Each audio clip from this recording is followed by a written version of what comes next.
Et salut à tous, on se retrouve aujourd'hui pour les résultats de SmackDown du 24 décembre 2021. Mais avant de commencer, bien évidemment, je vous souhaite un joyeux Noël. J'espère que ça se passe très bien chez vous.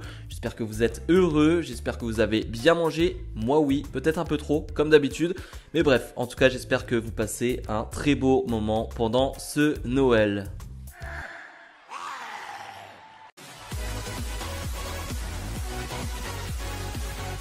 Mais bref, on commence ce show avec une interview de Paul Heyman faite par Kayla Braxton.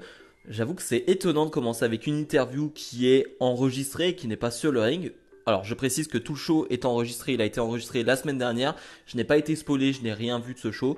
Mais bref, en tout cas, Paul Heyman est très intéressant encore une fois dans cette interview parce que il va jouer le mec blessé, le mec meurtri, le gars qui a perdu son boulot, tout simplement parce que c'est le cas, il s'est fait virer. Il va même le dire, j'ai été viré pour avoir dit la vérité. Il n'a pas de regret sur ce qu'il a dit pour autant parce que pour lui c'est la vérité et Roman Reigns doit être protégé de Brock Lesnar. C'est vraiment la phrase que j'ai retenue. Il l'avait déjà dit la semaine dernière. Pour lui, Roman Reigns est le plus grand champion Universal de l'histoire. Mais tout de même, Roman Reigns doit être protégé de Brock Lesnar car ça peut être très dangereux pour lui. Paul Heyman, en termes d'acting, il va être sur un très haut niveau. On y croit. Tout ce qu'il dit, tout ce qu'il ressent, on y croit. Il va finalement dire que peut-être que sa carrière va se terminer là-dessus. Parce que pour le coup, il n'a pas envie d'aller prendre une nouvelle superstar de NXT ou quoi que ce soit. Non, il n'a pas envie de ça.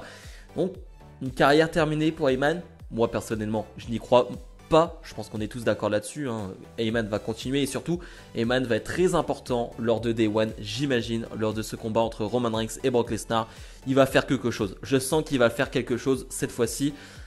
Parce qu'il ne peut pas être neutre, il ne peut pas ne pas intervenir en fait. Il a tellement été important dans cette histoire que sur le dernier match entre ces deux-là, il ne peut pas ne rien faire. Donc j'imagine un Paul Heyman très actif pendant ce combat.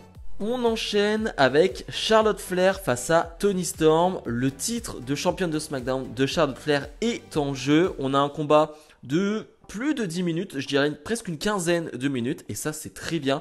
Je pense que le fait que le show soit enregistré, que ce soit un show de fin d'année, où on en parlera en bilan, mais c'est un show qui est très peu regardé, a fait que ils ont donné plus de temps à certains combats et c'est une bonne chose. C'est une bonne chose de voir du catch parce que c'est du très bon catch forcément entre Charlotte Flair et Toni Storm. Il n'y a pas de surprise, c'est du bon catch. Toni Storm qui va clairement jouer l'underdog, qui va vraiment être dominé dans ce combat, qui va tout faire pour revenir. J'ai quelques soucis encore une fois avec Charlotte Flair qui son moonsault à la Andrade, je sais pas si vous l'avez en tête, ce moonsault où finalement elle atterrit sur les jambes et elle repart sur un moonsault au sol. Elle le loupe une fois sur deux. Alors je sais pas si c'est loupé, si c'est mal fait, j'en sais rien, mais en tout cas c'est moche. Vraiment visuellement c'est moche, ça ne rend pas bien et ça c'est problématique. Quand un move que tu fais quasiment chaque semaine et une fois sur deux tu le loupes, je trouve que c'est problématique. Mais bref, Sinon, à part ça, c'était très bien. J'ai bien aimé les expressions faciales de Toni Storm qui vraiment joue bien la babyface. On a beaucoup connu une Toni Storm heel, mais là en babyface, comme ça, elle est très bien, je trouve. Et finalement, au bout de 14-15 minutes, Charlotte Flair va remporter ce combat avec une sorte de tombée rapide. Il y avait eu un enchaînement de tombées de Toni Storm, de Charlotte Flair, et finalement, c'est un tombé de Charlotte Flair qui fait la différence. On pourrait dire que Charlotte Flair a gagné à l'expérience. Ce n'est pas en trichant, mais avec l'expérience. Ce qu'on peut dire, c'est que Toni Storm ne sort pas affaibli de ce combat. Un combat de 14-15 minutes face à Charlotte Flair sur une fin qui n'est pas très nette. C'est pas un finish de Charlotte Flair, c'est pas un abandon de Toni Storm. Clairement, elle en sort plutôt grandi ce combat. Donc, je veux voir ce que ça va donner. Est-ce que cette feud va durer ou non? Ça va m'intéresser. On part sur un gauntlet match masculin. Le gagnant de ce gauntlet match aura une chance pour le titre intercontinental de Shinsuke Nakamura lors de Day One, il me semble. Alors c'est un gauntlet match, on retrouve 12 participants. Je ne vais pas vous nommer les 12 participants parce que clairement il y en a qui ne servent pas à grand chose dans ce combat. Par contre, ce qu'on peut dire, c'est que c'est un combat de 30 minutes. Alors on a l'habitude en fin d'année, voilà, comme je le disais, show enregistré, pas forcément de hype sur les shows. Ils aiment bien faire durer les combats et on se retrouve souvent avec des gauntlet match. Je rappelle le gauntlet match, 2 personnes sur le ring.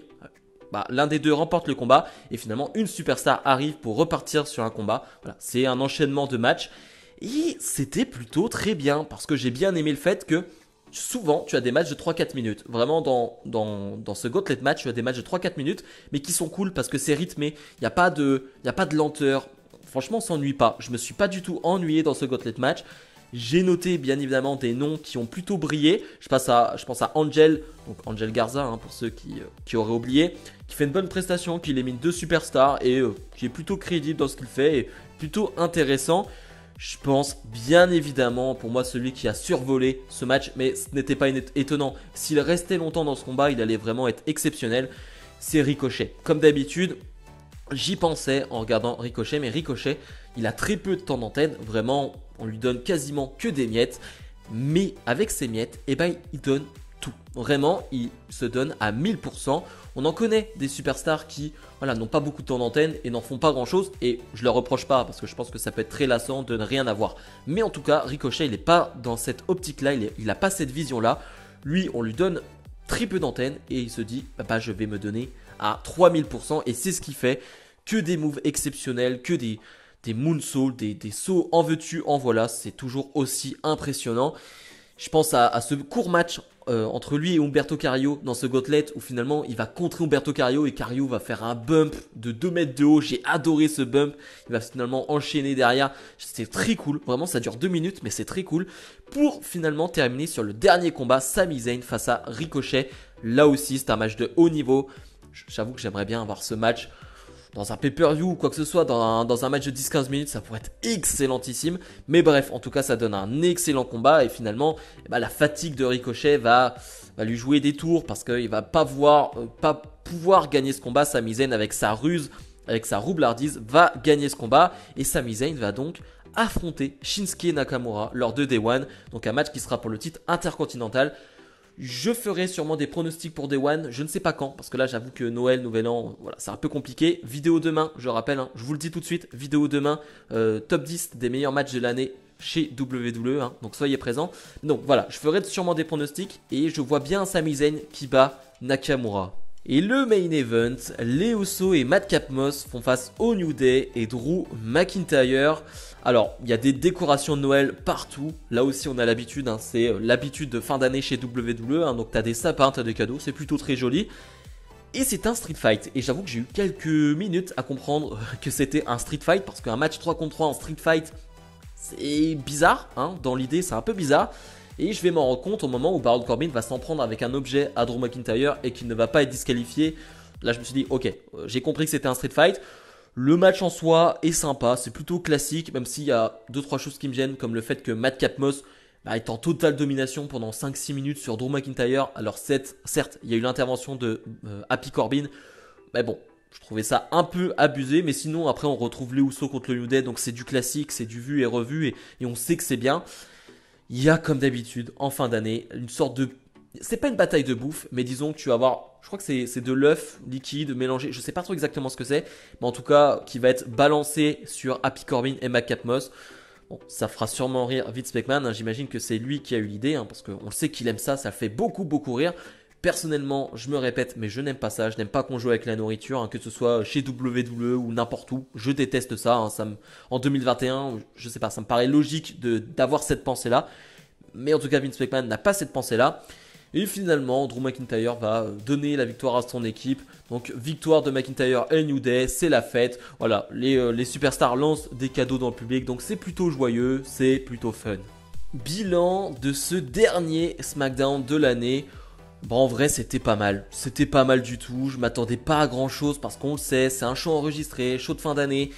Ça fait des mauvais ratings chaque année, hein. C'est pas le show le plus vu de l'année, clairement. Et finalement, ils se sont dit, on va faire du catch, tout simplement. Et j'aime bien. J'aime bien cette idée de, on va faire 1h30, 2 heures de catch. C'était cool. Vraiment, c'était cool. Bien évidemment, je mets de côté le fait qu'on joue avec la nourriture, ça, je déteste toujours autant.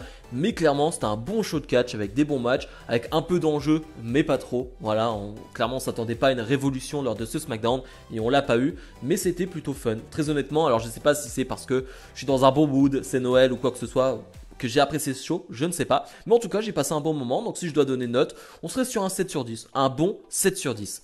Bref, comme d'habitude, n'hésitez pas à mettre le petit pouce bleu et à vous abonner. Je rappelle une nouvelle fois que demain à midi, je vais essayer de la sortir à midi, sortira ma vidéo les 10 meilleurs matchs de l'année chez WWE. Je rappelle que c'est un classement subjectif, ce n'est que mon classement et j'attends bien évidemment vos classements en commentaire de cette vidéo. Bref, à demain, je l'espère. Salut, salut.